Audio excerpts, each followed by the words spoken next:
رانی پور ایک جگہ ہے، وہاں پر ایک پیر صاحب ہیں اسد شاہ کے نام سے.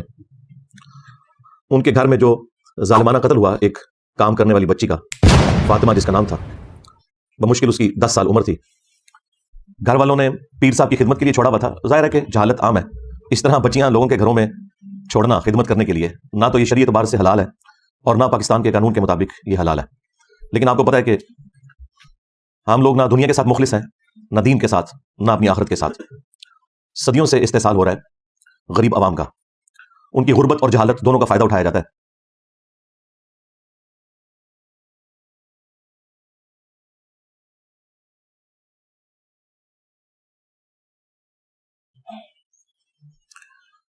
اس کے بعد اللہ تعالیٰ نے سورۃ المائدہ میں ایسے لوگوں کی جو سزا ہے وہ بھی بیان فرمائی ہے کہ ہم نے بنی اسرائیل کے لیے بھی یہ طے کر دیا تھا اور اس شریعت کے اندر بھی کہ جان کے بدلے جان، آنکھ کے بدلے آنکھ، ناک کے بدلے ناک، کان کے بدلے کان، دانت کے بدلے دانت، اور ہر زخم کے بدلے اس لیول کا زخم لگایا جائے اس ظالم کو کہ جس نے مظلوم کے ساتھ یہ سارا معاملہ کیا.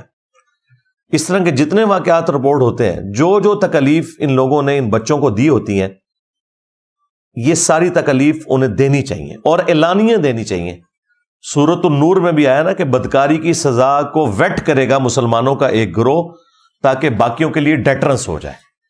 یہ چھپا کے سزائیں نہیں ہونی چاہیے بلکہ اعلانیہ ہونی چاہیے. اس کے بعد سورۃ المائدہ ہی میں اللہ تعالیٰ نے فرمایا کہ جو فساد فی الارض کرنے والے لوگ ہیں، یہ فساد فی الارض کرنے والے لوگ ہیں.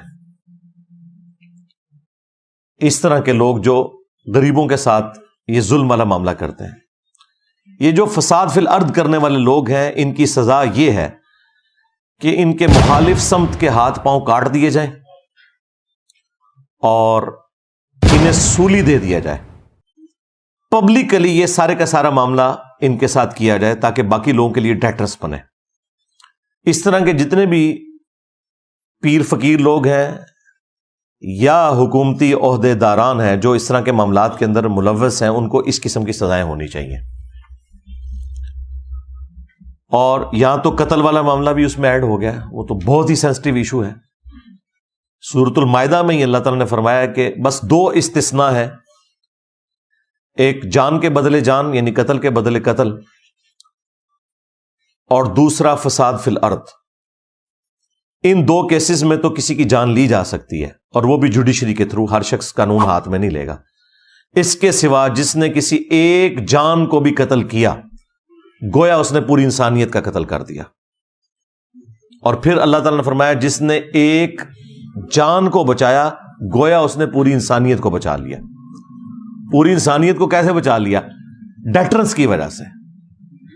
اگر قاتل کو یہ پتا ہو کہ مجھے سزا ملے گی تو وہ قتل سے باز آئے گا. اور یہ اسے کیسے پتا چلے گا؟ جب اس طرح کی حرکت کسی اور نے کی ہوگی اور اس کی سزا اس نے ویٹ کی ہوگی. 10 سال کی بچی، اس کے ساتھ جسمانی اور جنسی زیادتی کرنے کے بعد قتل کیا گیا ہے، نعوذ باللہ، اور میڈیکل رپورٹ بھی پھر اس کی خراب بنوائی گئی ہے اور گھر والوں کو بھی دبکا دیا گیا. یہ حالت ہے اس ملک کی. اس میں معافی معاملہ ہونا ہی نہیں چاہیے. اس طرح کا جو قتل ناحق ہے ایک مؤمن کا، اس کے بارے میں تو سورۃ النساء میں آیا کہ ہمیشہ کی جہنم ہے سزا. جی ہاں، ہمیشہ کی جہنم. اور اس کو سپورٹو وہ حدیث بھی ہے ابو داؤد کی کہ اللہ تعالیٰ قیامت کے دن یا تو شرک معاف نہیں کرے گا یا قتل ناحق کو معاف نہیں کرے گا، باقی ہر گناہ معاف کر دے گا جس کے لیے چاہے گا. یہ 2 گناہ ایسے ہیں کہ جن کے بارے میں اللہ تعالیٰ کا سٹانس بہت سخت ہے. اب اس میں سورہ النساء کے اندر اللہ تعالیٰ نے ایک آپشن رکھا ہے کہ اگر مقتول کے ورثاء معاف کرنا چاہیں تو وہ کر سکتے ہیں، اور اسی کی پلی پھر لے کے یہ سارے لوگ اینڈ پہ چھوٹتے ہیں. آج تک جتنے لوگ چھوٹے ہیں، لیکن انہیں یہ پتہ نہیں ہے اس کیٹیگری میں فال نہیں کرتی. یہ فساد فی الارض ہے اور اس کی سزا جو ہے وہ اسٹیٹ نے دینی ہے. اگر مقتول کے ورثاء معاف بھی کرتے ہیں تب بھی جو ڈیٹرنس پھیل گئی ہے عوام الناس کے اندر، جو لوگ گھروں میں بیٹھے ہوئے سہم گئے ہیں، جن کے بچے ہیں، ان کے دل سے خوف کون کم کرے گا؟ اس کے لیے پھر یہ ہے کہ اسٹیٹ فرنٹ سے لیڈ کرے گی اور فساد فی الارض کی سزا ان لوگوں کو دی جائے گی. یہ بالکل نہیں چھوٹ سکتے.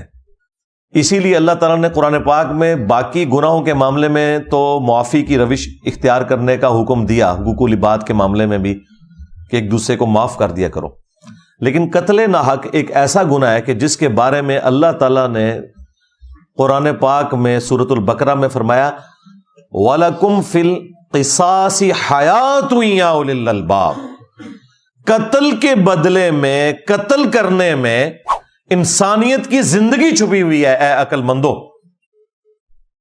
تاکہ تم ڈر جاؤ.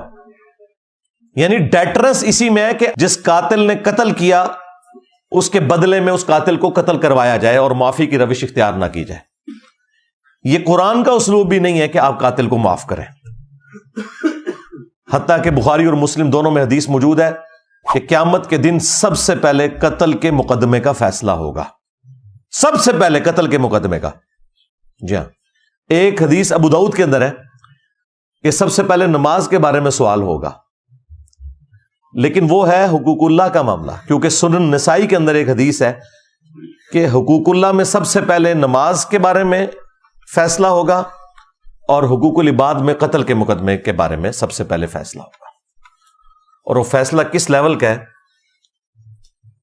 کہ ابو داؤد کے اندر حدیث موجود ہے کہ مقتول قیامت کے دن اپنے قاتل کو الٹ ہوگا. یہاں تو قاتل نے قتل کیا تھا نا، وہاں پہ جو قتل ہوا وہ شخص ہے وہ اپنے قاتل کو پیشانی کے بالوں سے پکڑے گا،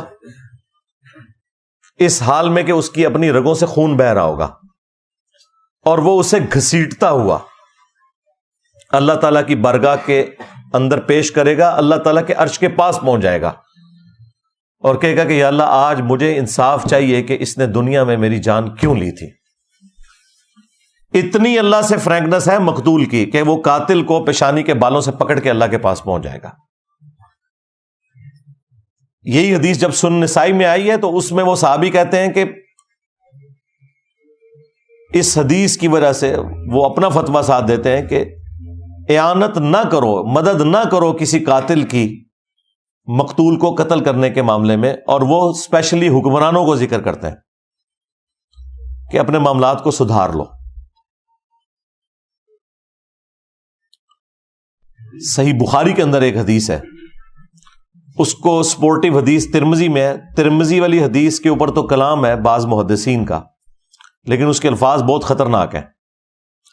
میرے نزدیک تو وہ روایت بخاری کی وجہ سے مضبوط ہو جاتی ہے. ترمذی میں الفاظ ہیں کہ اگر زمین و آسمان کی ساری مخلوقات مل کے ایک مومن کو قتل کرتے ہیں تو اللہ تعالیٰ پوری کائنات کو جہنم میں پھینک دے گا اس ایک مومن کے قتل کے بدلے میں. جامعہ ترمذی میں جو یہ حدیث ہے، اس کو سپورٹیو جو بخاری کی حدیث ہے، اس میں الفاظ ہیں کہ سیدنا عمر کے دور میں جب ایک قتل کا مقدمہ آیا تو سیدنا عمر نے کہا کہ اگر یہ پورا گاؤں بھی اس ایک بندے کو قتل کرنے میں شریک ہوتا تو میں سب کو قتل کروا دیتا، ایک بندے کے قتل کے بس. جامعہ ترمذی میں اور سنن ابن ماجہ میں حدیث ہے، نبی علیہ السلام نے فرمایا کہ اے کعبہ تیری خوشبو بہت اچھی ہے، لیکن ایک مؤمن کی حرمت اللہ تعالی کے نزدیک تجھ سے بھی بڑھ کر ہے. اور جامعہ ترمذی میں حدیث ہے کہ نبی صلی اللہ علیہ وآلہ وسلم نے فرمایا کہ اللہ تعالیٰ کے نزدیک ایک مؤمن کا قتل کرنا اس سے بڑا گناہ ہے کہ کوئی شخص پوری دنیا کو تباہ و برباد کر دے. اب پوری دنیا کے اندر سب کچھ آتا ہے، سارے بزرگان دین، ان کے مزارات اور کعبہ شریف، سب کچھ کوئی برباد کر دینا، حرمت کی ساری جگہ ختم کر دے، اس سے بڑھ کر جرم ہے ایک مومن کا قتل. اور یہ صرف بات مومن تک نہیں ہے، صحیح بخاری میں حدیث ہے جس نے ایک کافر کو بھی ناحق قتل کیا، جو مسلم سٹیٹ کے اندر ٹیکس دے کر عہد کی پاسداری کر رہا تھا، جزیہ دے کر رہ رہا تھا، تو اللہ تعالیٰ ایسے شخص کے اوپر جنت کو حرام کر دے گا، یہاں تک کہ وہ جنت کی خوشبو بھی نہیں پائے گا جو کہ 40 سال کی مسافت سے آ رہی ہوگی. یعنی کافر کا ناحق قتل کرنے والا جنت میں جانا تو دور کی بات ہے، جنت کی خوشبو بھی نہیں پائے گا. تو مومن کا قتل تو پھر بہت بڑے لیول کی چیز ہے. اپنے دین کی حفاظت کریں، اپنی آخرت کی حفاظت کریں، اپنی اولاد کی حفاظت کریں. یہ مذہبی پیشوا اور جو امیر لوگ ہیں ہمیشہ سے استحصال کرتے ہیں. ہم تو یہ آج باتیں کر رہے ہیں، آج سے 700 سال پہلے حافظ ابن کثیر جنہوں نے تفسیر ابن کثیر لکھی 774 ہجری میں وہ فوت ہوئے ہیں، اور آج چل رہی ہے 1445 ہجری. تو آلموسٹ 700 سال پہلے انہوں نے قرآن کی تفسیر بھی لکھی. تفسیر ابن کثیر کے نام سے پوری دنیا میں اہل سنت کے ہاں ایک مین تفسیر مانی جاتی ہے، اگرچہ اس میں کچھ کمزوریاں بھی ہیں لیکن اوورال ایک بہت اچھی تفسیر ہے. اور پیرلل میں انہوں نے تاریخ ابن کثیر بھی لکھی. عربی میں اس کا نام البدایہ والنہایہ ہے، لیکن اردو میں تاریخ ابن کثیر کے نام سے مشہور ہے.